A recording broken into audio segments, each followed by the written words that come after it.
Assalamualaikum warahmatullahi wabarakatuh. Salam guru penggerak, tergerak, bergerak, menggerakkan. Perkenalkan, nama saya Suyanti, CGP Angkatan 11 dari Jakarta Selatan.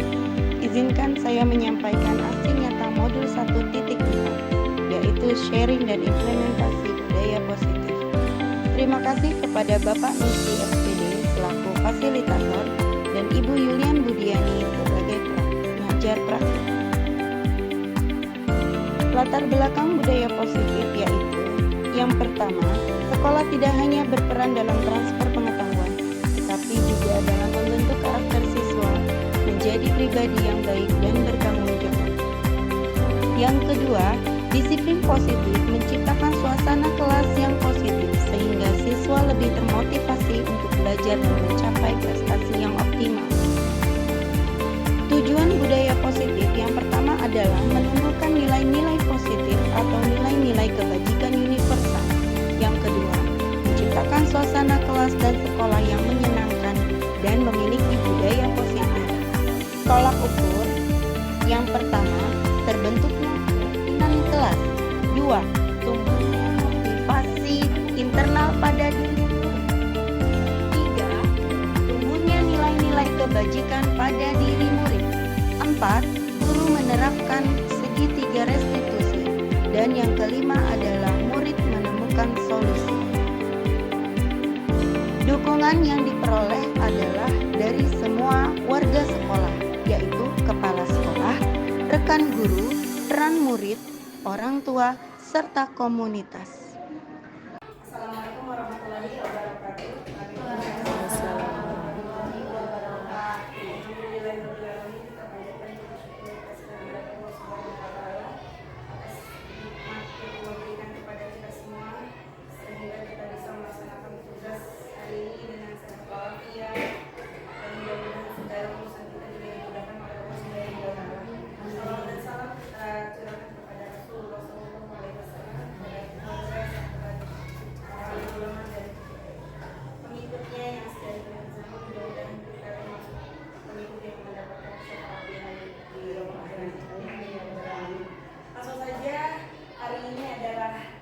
Belajar kita, ya, karena saya juga belajar. Ayo bareng-bareng kita belajar lagi teman-teman. Mungkin ini sebenarnya sih sifatnya sudah kita lakukan gitu, cuma mungkin kita baru tahu oh teorinya seperti itu gitu. Dan mungkin ketika nanti ada kekeliruan yang kita lakukan, mudah-mudahan ke depan kita tidak melakukan hal itu lagi gitu.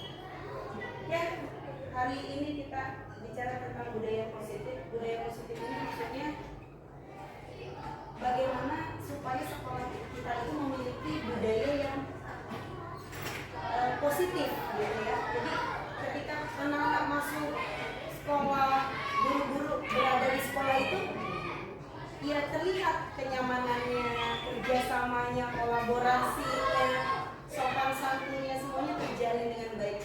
Itu jadikan budaya. Kemudian kita selain belajar tentang budaya positif, itu ada tentang disiplin positif, motivasi perilaku manusia, posisi restitusi, keyakinan sekolah atau kelas, dan segitiga restitusi. Disiplin positif yang pertama. Disiplin positif merupakan suatu cara penerapan disiplin yang mengajarkan anak bertanggung jawab dan menunjukkan kesadaran diri berdasarkan nilai-nilai kebajikan. Jadi disiplin positif itu ketika kita bicara disiplin kan pasti kaitannya dengan aturan, norma, kalau tidak ikut hukuman gitu ya benernya.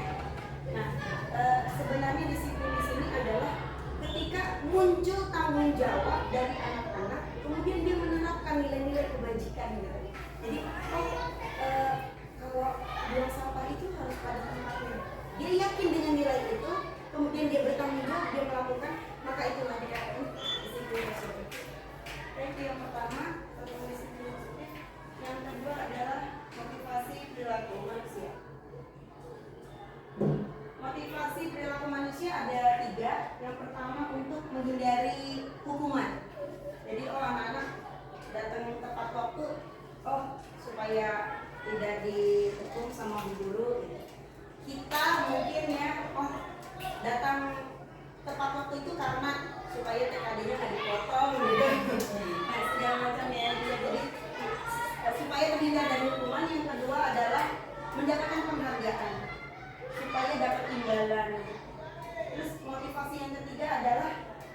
terbaik yaitu adalah ingin menghargai diri sendiri sebenarnya. Jadi tidak motivasi ini. Kemudian next selanjutnya adalah 5 posisi kontrol. Kita sebagai guru di sekolah secara garis besar memiliki 5 posisi kontrol 5 ini. Kita ada di mana? Nanti kita perhatikan video berikut. Kita ada di mana nih? Kita suka melakukannya di posisi yang mana? Silakan kita simak video berikut.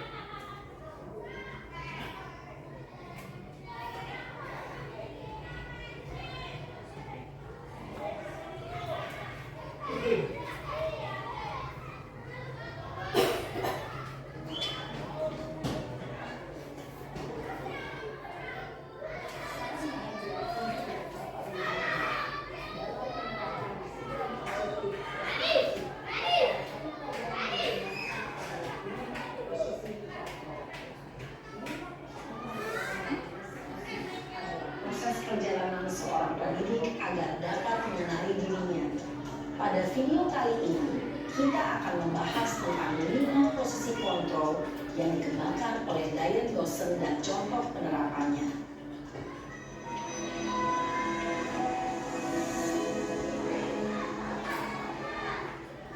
5 posisi kontrol itu adalah 1.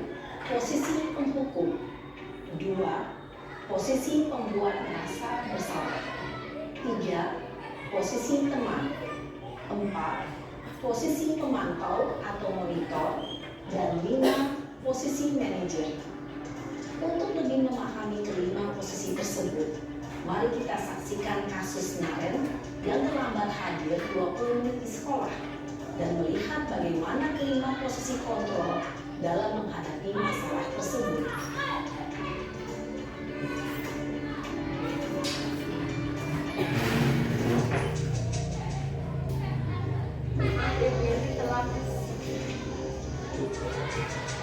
Ini posisi guru yang mendukung. Ketika ada 20 menit ya, ada siswa 20 menit. Ya, lambat. Selalu terlambat. Selalu.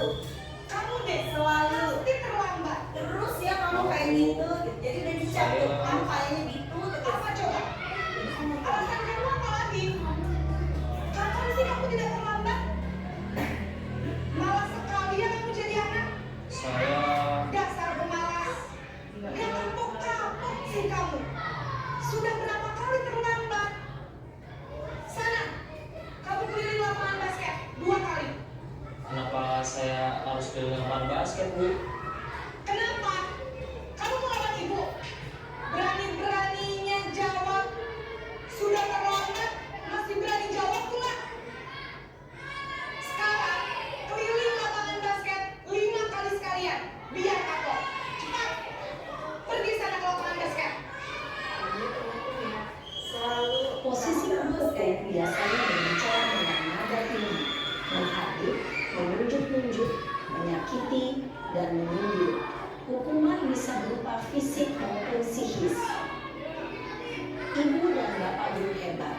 Dampak yang terjadi pada murid ketika guru berada pada posisi penghukum adalah murid cenderung akan memberontak, Anak-anak kita akan jadi pemberontak. Terus dia punya dendam gitu. Dan ada kalanya dia ketagihan untuk melakukan lagi.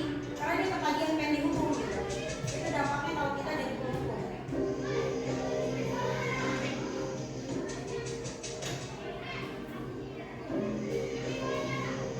Naren! Ini yang kedua yang bikin orang jadi merasa bersalah gitu ya.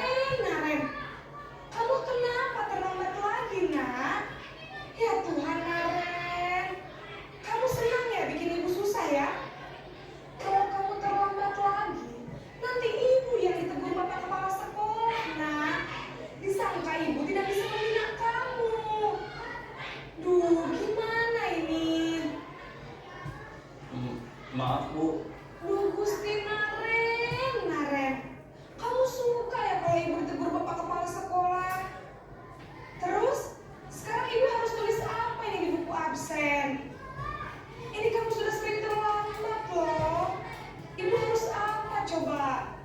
Maaf Bu, maaf sekali. Akibatnya anak itu jadi merasa Ya, bersalah gitu. Gara-gara dia nanti gurunya juga tidak mau sekolah gitu.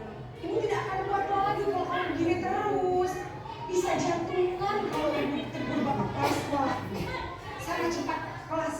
Maaf ya Bu, maaf sekali. Posisi membuat rasa bersalah, berbicara dengan nada tenang, cenderung lembut. Namun kata-kata yang diutarakan membuat murid merasa menjadi Tapi dalam gitu ya, kalau kita memahami diri sendiri, merasa tidak berharga dan tidak sanggup membahagiakan orang lain. Ketika dan ini dampaknya posisi akan lebih membuat buruk rasa bersalah, dibanding anak itu murid kita akan melakukan hukum. menganggap dirinya yang Tadi salah dan dan ia ini yang paling bahaya. emosi Walaupun negatif lembut, tersebut ini yang paling dalam bahaya buat dirinya. anak-anak. Ini yang ketiga, posisi teman.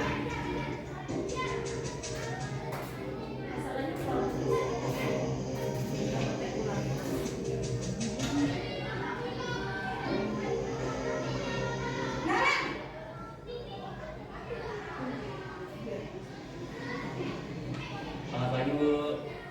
Wah, sudah jam berapa ini nak? Terlambat lagi ya saya. Kayak teman ya, kayak teman. Iya Bu, habis ibu saya lupa bangunkan saya Bu. Kamu malah menyalahkan ibu kamu. Kamu bukannya anak yang larinya paling kencang. Kok terlambat sih? Iya Bu, saya memang terlambat bangun tadi. Jadi biar saya kencang, tetap gak kekejar Bu. Ya sudah sana. Nanti lain kali larinya lebih kencang lagi ya. Biar gak terlambat lagi. Bikin senang ibu. Demi ibu. Bisa kan? Bisa Jadi Bu. teman, seolah-olah Ya sudah sana. kita jadi member. Ibu beresin. Udah urusan beresin saya. ya, ibu yang Kamu nanganin ini kan kan jelas. saja.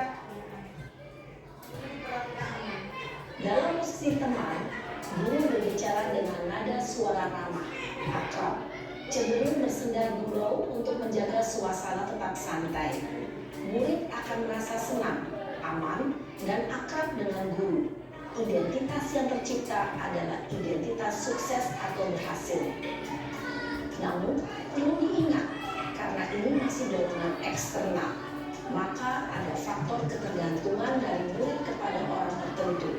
Di sini guru aksennya, sehingga di lain waktu murid bisa berperilaku baik, namun hanya kepada orang-orang tertentu saja. Yang keempat, jadi pemantau.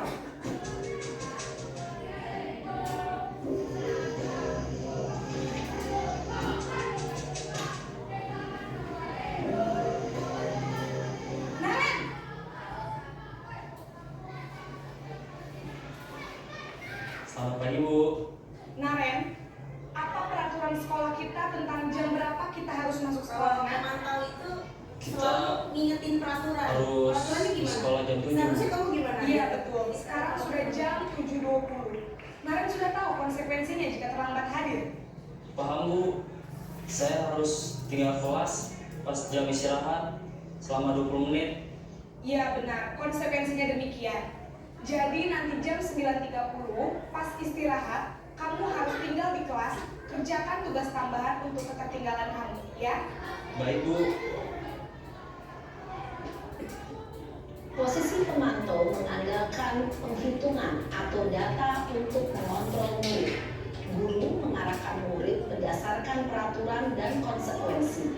Seorang pemantau menunjukkan bahasa tubuh dan ekspresi wajah yang datar dan cenderung formal. Pakai format. Dan yang terakhir ini yang kelima.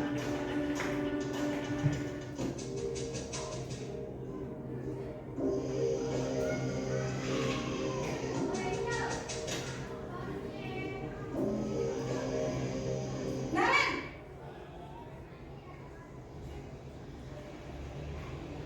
Selamat pagi Bu.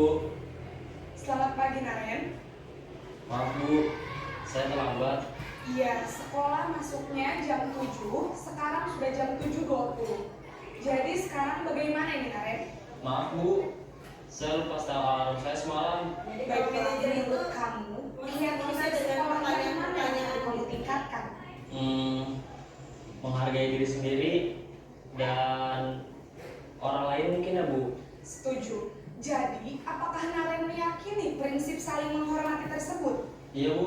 Saya meyakininya.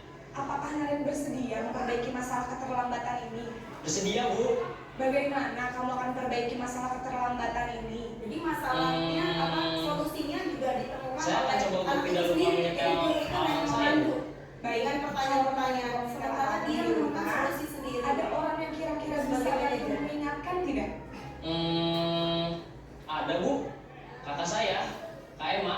Ada lagi selain Kak Emma? Selain Kak Emma, ada ibu saya. Baik, jadi yang mengingatkan Naren adalah Kak Emma dan ibu kamu ya? Kira-kira akan mulai setel alarm kapan nih Naren? Setelah pulang sekolah, akan segera saya lakukan.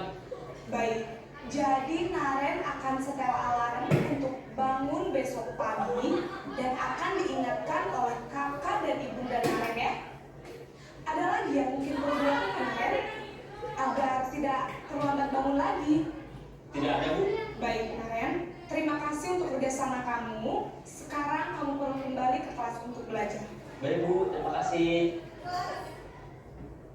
Posisi manajer adalah posisi kontrol yang disarankan untuk membimbing murid memiliki sikap disiplin yang positif, yaitu murid yang mandiri, bertanggung jawab, dan dapat memecahkan masalah. Tujuan dari posisi ini adalah agar murid dapat berefleksi atas tindakannya. Guru akan dengan tulus memberikan pertanyaan-pertanyaan bermakna, sehingga membuat murid dapat belajar dari kesalahannya dan mencari sebuah solusi untuk menyelesaikannya. Ibu dan Bapak guru hebat, setelah mengamati adegan kelima posisi kontrol tadi, kira-kira posisi mana yang paling ideal? Posisi mana yang dapat menunjang motivasi intrinsik murid? Ya, tentu posisi manajer. Posisi ini Itu 5 posisi kontrol ya.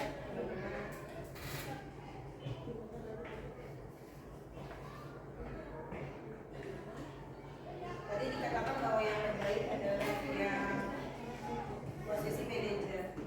Kemarin itu kalau di guru penggerak itu ada sesi elaborasi dengan instruktur gitu ya. Saya banyak nanya nih, memang nanya tuh apakah bisa suatu waktu kita berpindah ke posisi kontrol kita gitu. Ternyata jawabannya adalah bisa, dan ini sebagai pembandingannya. Jadi ketika yang penghukum sama membuat orang merasa bersalah tadi ya, jadi kamu tuh nanti ibu dimarahin sama sekolah, kamu nggak kasihan sama ibu gitu-gitu ya. Nadanya sih lembut, baik-baik, tapi itu ternyata negatif dan gagal. Jadi kita nggak boleh pakai dua ini ya teman-teman. Jadi identitas gagal, anak kita itu justru jadi anak yang tidak baik. Kemudian sebagai teman pemantau manajer itu sebenarnya baik. Boleh kita lakukan. Jadi terkadang kita sebagai boleh jadi teman buat anak didik kita, terkadang kita boleh jadi pemantau, mengingatkan kembali bagaimana keyakinan atau peraturan sekolah. Kemudian kan kita juga harus ke posisi manajer. Jadi kalau kita melakukan teman atau pemantau, itu perilaku kontrolnya positif, namun motivasinya itu masih eksternal. Jadi anak-anak itu tadi kalau bukan sama guru yang pikir kan dia mungkin beda, dia perlakuannya nggak sebaik. Jadi masih eksternal, jadi masih ketemu. Oh, kalau ada bu guru berarti tenang, tapi kalau nggak ada bu gurunya aneh, berisik gitu ya. Jadi motivasinya masih eksternal. Sementara kalau kita menjadi seorang manajer, maka motivasi anak-anak itu terbentuknya udah intrinsik gitu. Itu ya, dari 5 posisi kontrol. Materi 3 selesai, kan? Kemudian kebutuhan dasar manusia itu ada 5. Yang pertama bertahan hidup, yang kedua kasih sayang, kebebasan, kesenangan, penguasaan. Nah, anak-anak didik kita itu akan melakukan kesalahan apabila salah satu atau beberapa kebutuhannya tidak terpenuhi gitu. Jadi kadang-kadang kalau bikin kita emosi gitu ya,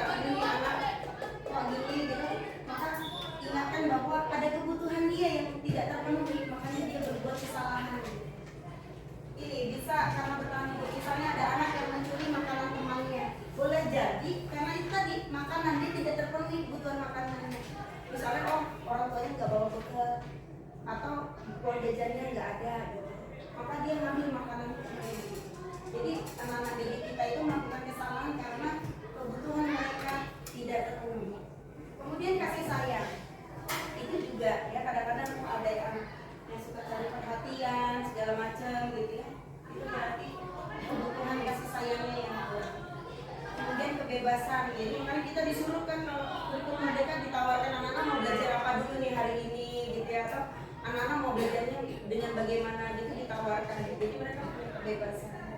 Kemudian kesenangan, mereka sukanya ini dulu gitu ya, senang ini dulu boleh kita penuhi gitu ya. Tapi tetap tadi ya ada posisi kontrol yang harus kita penuhi juga. Kemudian penguasaan, biasanya anak-anak tuh ada yang berantem, dia itu merasa bangga biar teman-temannya tuh takut sama dia gitu. Ada tuh yang kayak gitu juga anak. Jadi power, dia punya power gitu. Itu kebutuhan.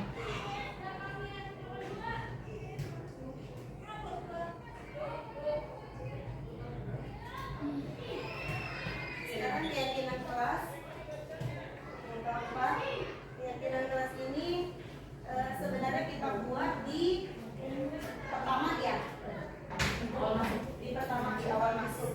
Kita langsung stimulus aja ya. Teman-teman untuk keyakinan kelas.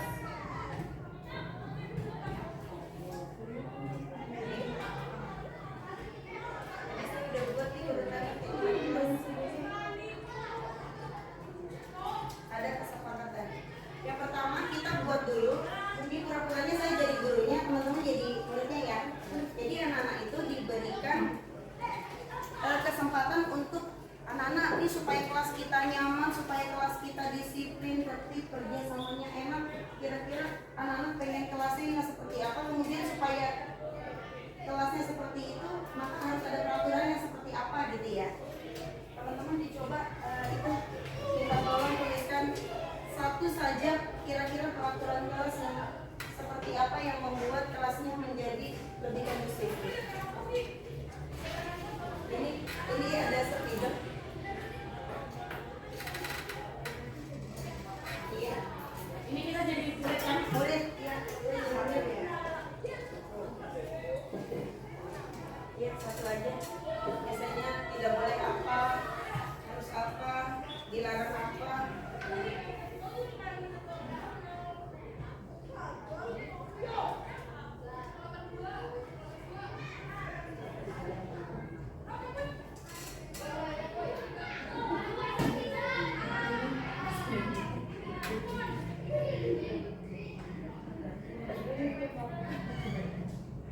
Nah, ini keyakinan kelas yang pertama, tuliskan semua peraturan di kelas. Jadi nampung, kita menampung ide-ide dari anak-anak 31 ke 32. Ya? Boleh titip ke teman yang mau jalan. Titip, tempel-tempel. Ya, kita baru poin 1 nih, baru di nomor 1. Tempel yang titip boleh, tempel dulu.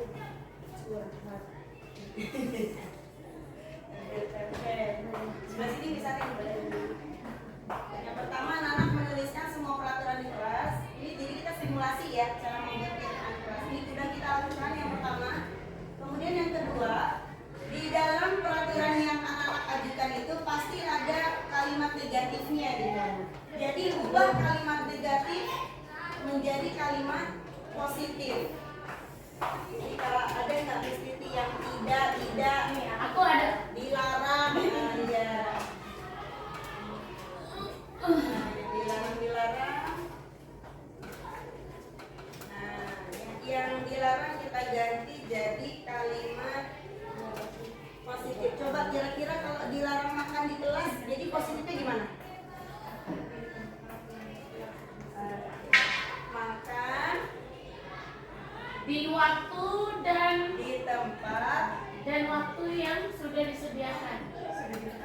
Iya, sudah ditetapkan. makan di tempat dan di waktu Yang sudah di yang sudah Ada isu-isu dimakan. disepakati. Kemudian ada lagi nih yang tidaknya lagi nih.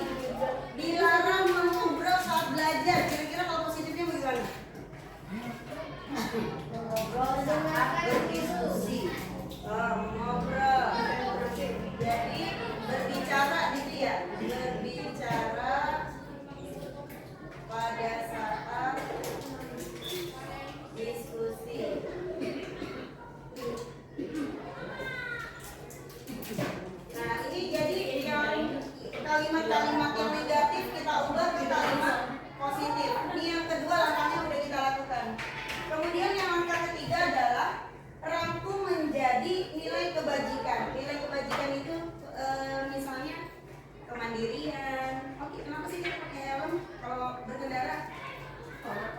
Supaya selamat gitu, bukan karena Pak Polisi gitu kan. Jadi nilai kebajikannya. Oke, kita buat ya nilai kebajikannya.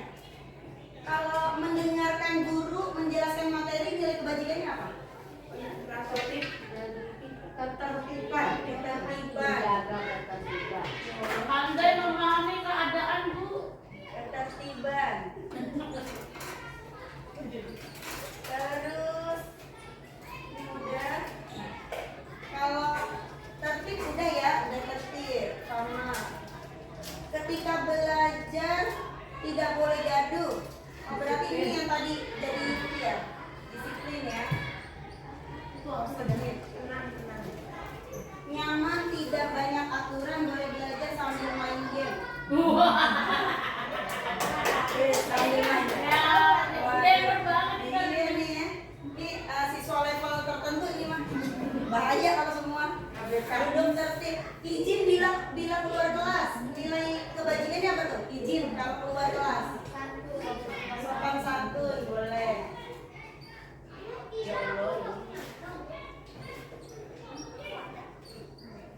Sopan santun. Terus ini nilai kebajikannya buang sampah di tempatnya. Nilai kebajikannya apa? Menjaga kebersihan.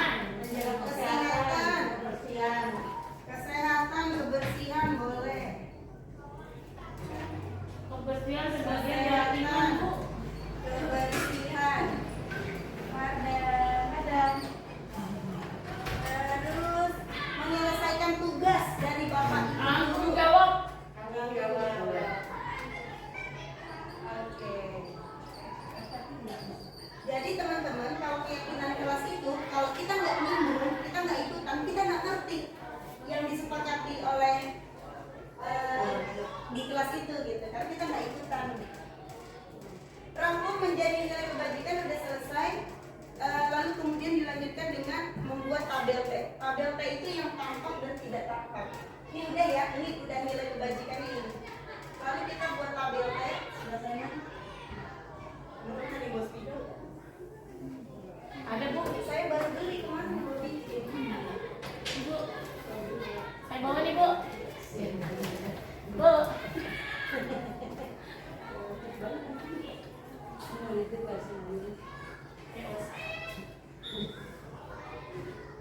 Bu, tulisannya nggak kelihatan. Ini yang tampak Maju ke depan, tulisnya maju. tidak.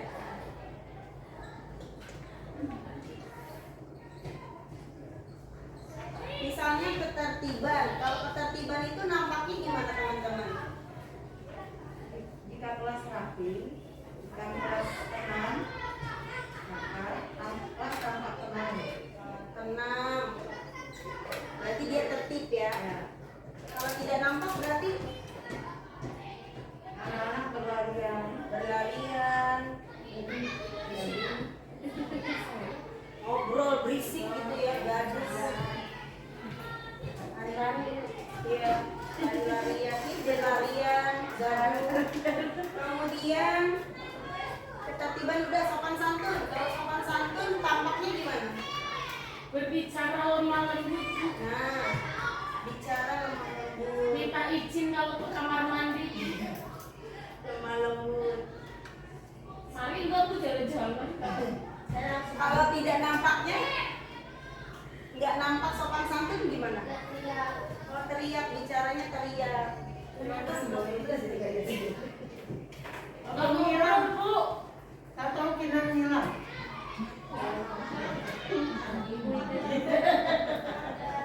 Bicara kasar. Keluar kelas udah bilang-bilang. Ya, keluar kelas tidak izin. Setiap hari dia Terus tiganya ya, misalnya kebersihan. terlihat asri, Tampaknya kalau kelihatan bersih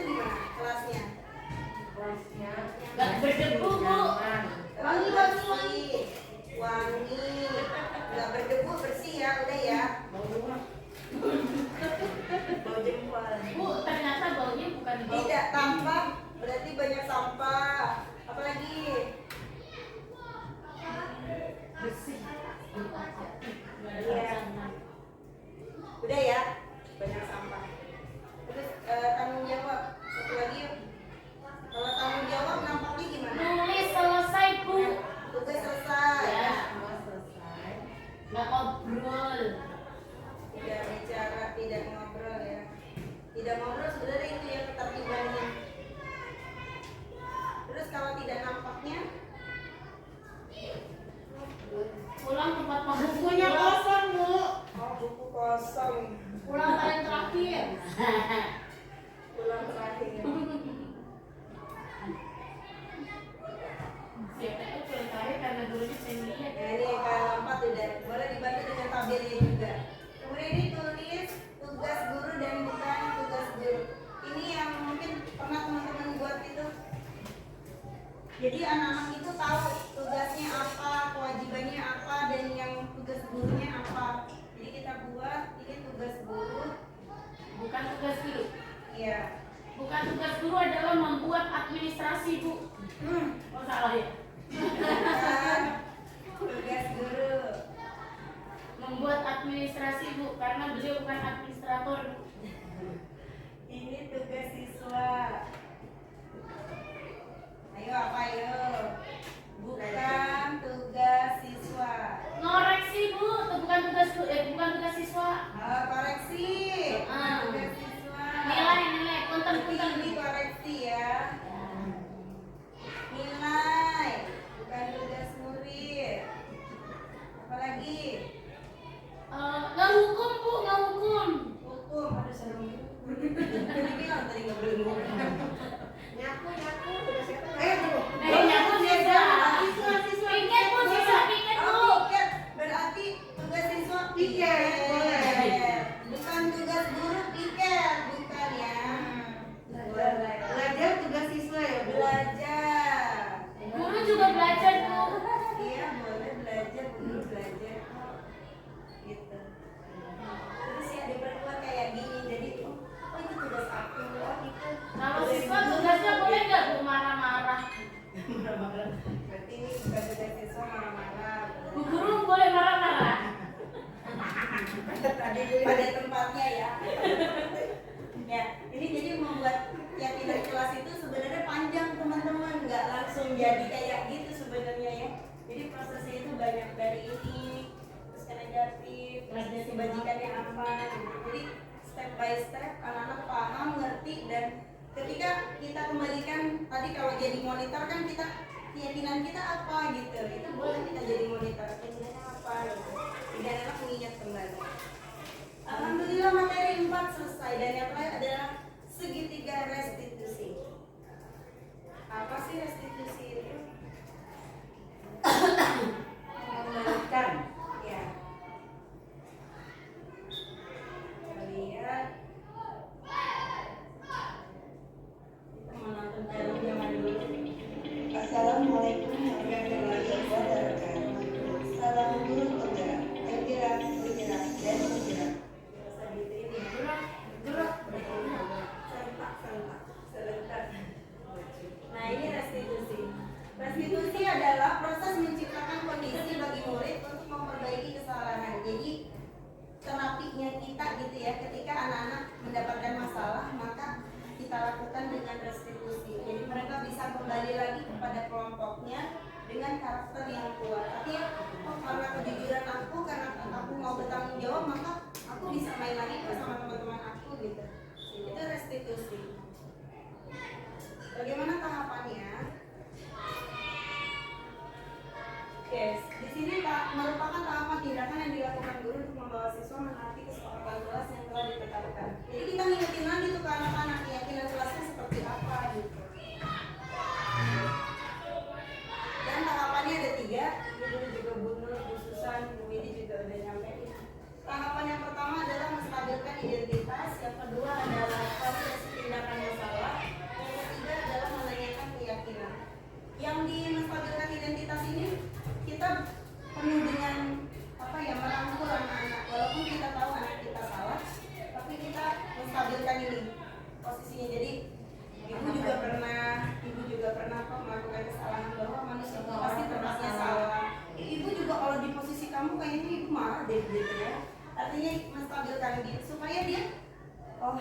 wajar kok aku seperti ini gitu ya. Kemudian kedua adalah validasi tindakan yang salah. Yang di sini dilakukan oleh guru adalah menanyakan kira-kira tindakan kamu tadi itu sudah baik atau belum, atau ada nggak alternatif lain selain kamu misalnya memukul teman kamu tadi kan temannya salah gitu ya. Terus ada nggak alternatif lain gitu ya. Jadi kan validasi tindakan yang salah, jadi mereka mengungkapkan mereka salah itu bukan dari kita. Kamu salah, kamu gini, bukan, tapi keluar dari mereka sendiri. Mereka jujur menyatakan bahwa mereka yang bersalah. Itu validasi tindakan yang salah. Dan yang ketiga adalah menanyakan keyakinan. Kita menanyakan lagi, keyakinannya seperti apa, nilai-nilai kebajikannya seperti apa. Jadi, oh seharusnya saya jangan begitu ya Bu, saya seharusnya seperti ini gitu ya. Itu yang terjadi. Ini adalah salah satu contoh praktik segitiga Maaf kepada Nurul.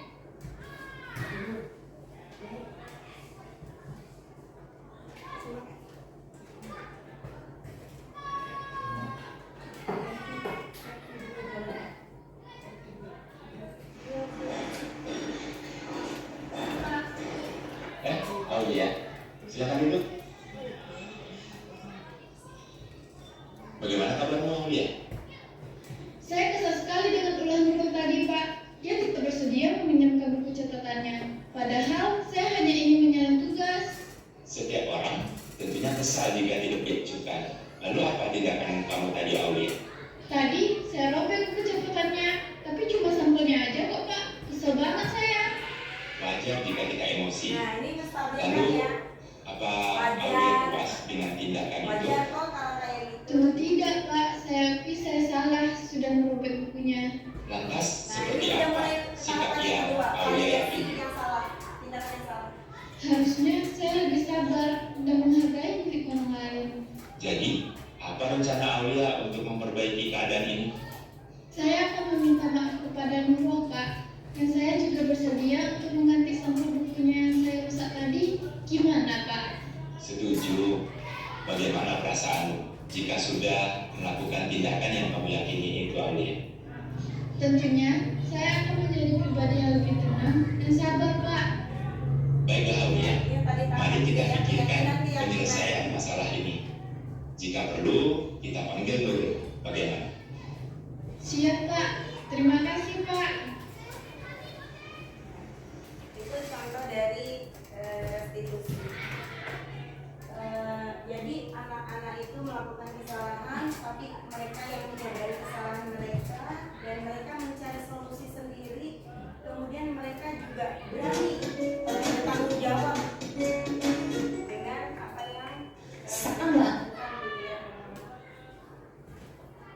Jadi gitu aja dari saya hari ini.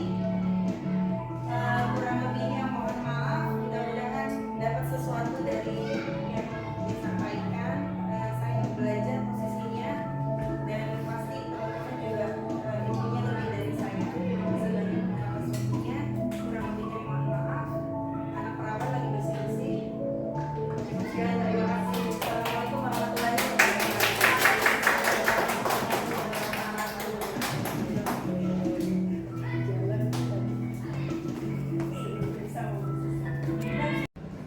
Assalamualaikum anak-anak.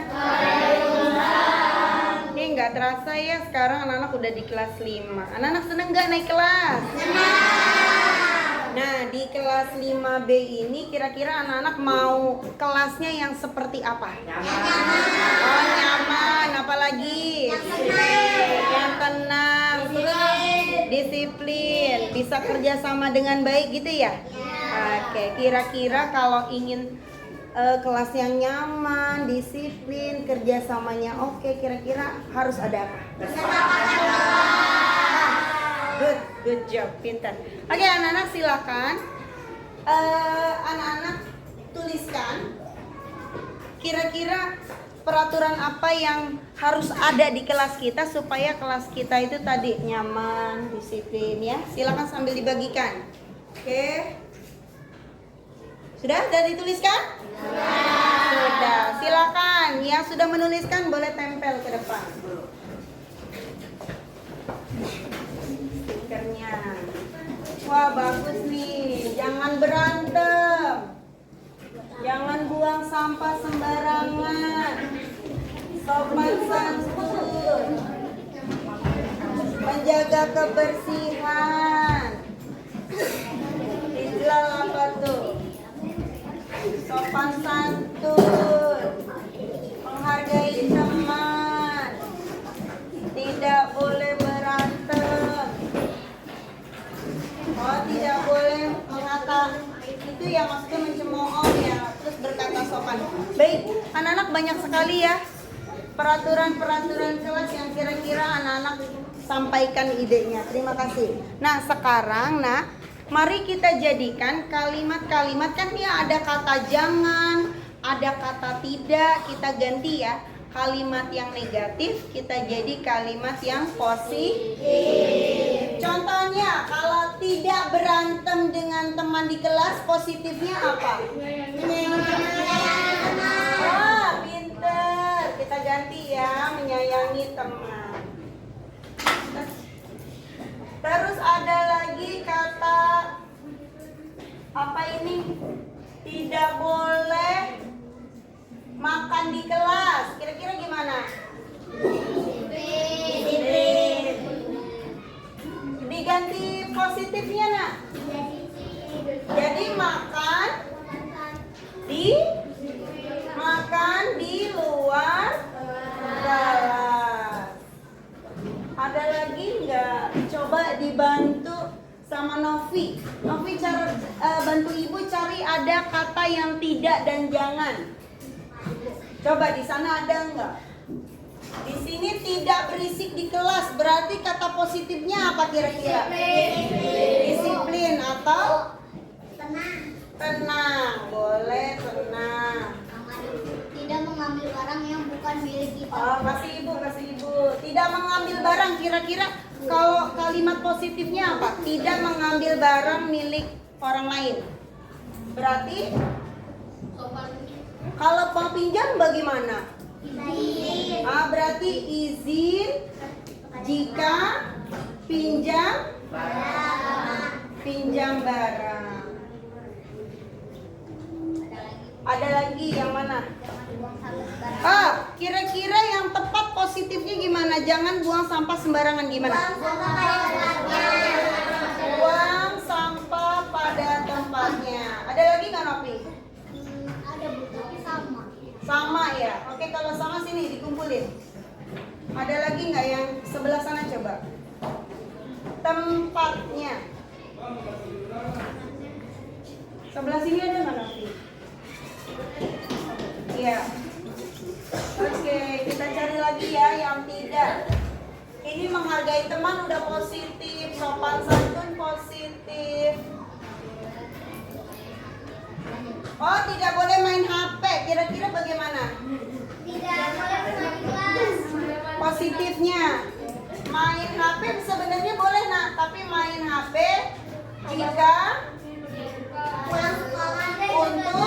jika untuk pelajaran boleh, nak. Jika untuk pelajaran boleh. Oke. Ada lagi nggak yang tidak atau dilarang? Ini sama ya, sama, ini juga sama. Ya. Oke, cukup. Oh iya, berarti tidak mengatai teman. Berarti kalimat positifnya gimana?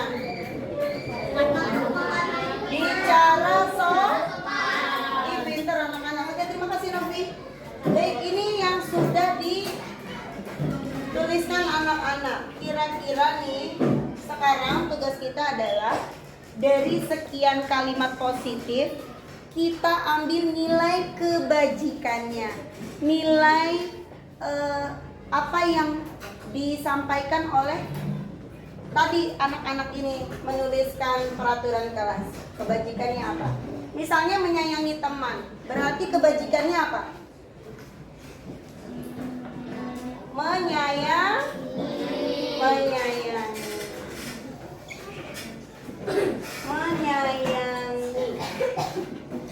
Terus kalau makan di luar kelas kira-kira apa? Disiplin. Bagus, nak. Disiplin. Kalau tenang? Disiplin. Udah disiplin. Izin jika pinjam barang teman. Disiplin. Bisa sopan santun, bisa izin. Bisa disiplin. Buang sampah pada tempatnya. Menjaga kebersihan, pinter. Menjaga kebersihan. Ada lagi nak? Main HP jika untuk pelajaran boleh. Berarti dia mana? Disiplin, bagus. Ini tadi di sini ya. Bicara sopan? Oh, sopan santun boleh. Sopan santun. Baik, anak-anak, dari sini berarti kesepakatan kelas kita ada 4. Coba kita baca bareng-bareng yuk. Pertama, dua, tiga, empat. Nah, kira-kira kalau kita saling menyayangi, semua anggota kelas disiplin, saling menjaga kebersihan, dan sopan santun, kira-kira tercapai tidak kelas yang tadi? Kelas yang nyaman tercapai tidak?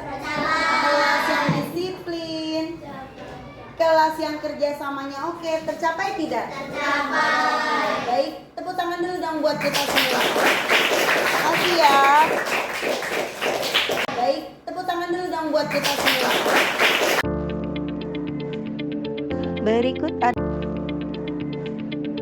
Berikut adalah testimoni rekan sejawat.